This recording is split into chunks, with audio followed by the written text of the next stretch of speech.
Hello, my name is Zoa Vang, and I have a child with disabilities. As my husband and I think about our daughter's future, like many American families, we wonder what home will look like for her when we are no longer here. When it comes to housing for individuals who require 24-hour support, there are limited options.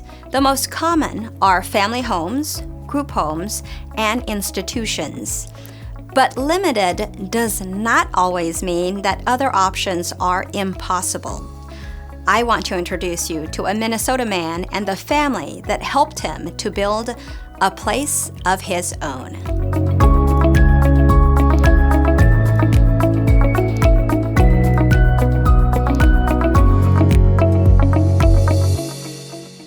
It is his day off work, and Patrick Jordan is taking it easy. I never imagined that Patrick would be where he is today. Patrick has his own house. He needs 24/7 awake care. 55-year-old Patrick lives with autism, developmental disabilities, and a seizure disorder. He needs around-the-clock support. He's a very generous, kind human being. But getting here wasn't easy. Patrick's delays started at around age 3. I was a new parent trying to figure this stuff out. It was kind of terrifying. But at the same time, I guess I'm a person that I don't shirk responsibility. So John jumped right in, determined to care for Patrick forever. Then his wife asked him a hard question. If something happens to you, what happens to Pat?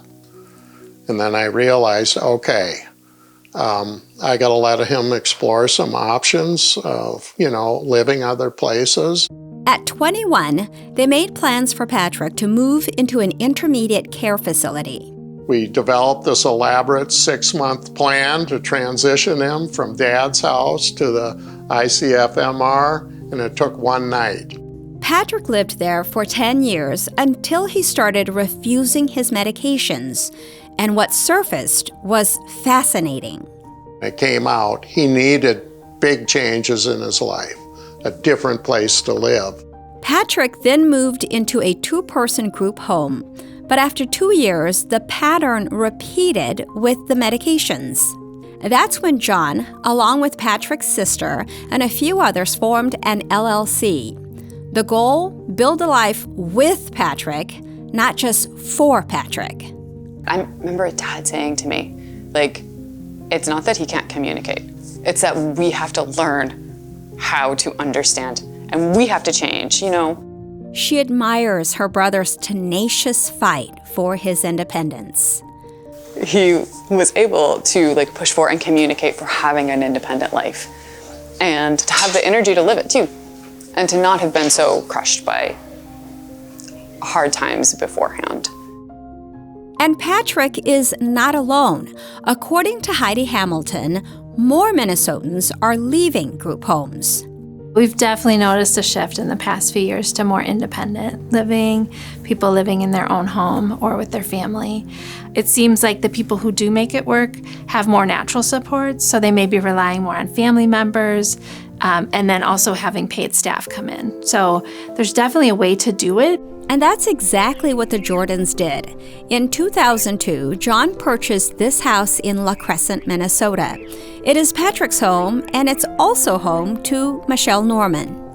I do support Patrick, but I also live in his home. Michelle started as part-time staff. Then she was asked if she wanted to be the live-in staff. She was hesitant. It really is a big commitment.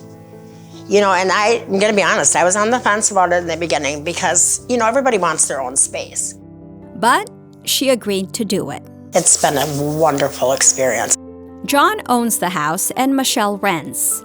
A part of her rent is mowing the yard and providing general oversight for the property. I've got a lot of history here, and I kind of feel like I know what his family wants out of us as employees. Whether I'm here or not, Patrick's life will go on. And that was the big thing. John knows that he's built a great team for Patrick, But he also knows that managing everything on his own is not sustainable. And I just said, I don't want to run the company anymore. I want to go back to just being dad. That's when John turned to Cardinal of Minnesota to provide services for Patrick.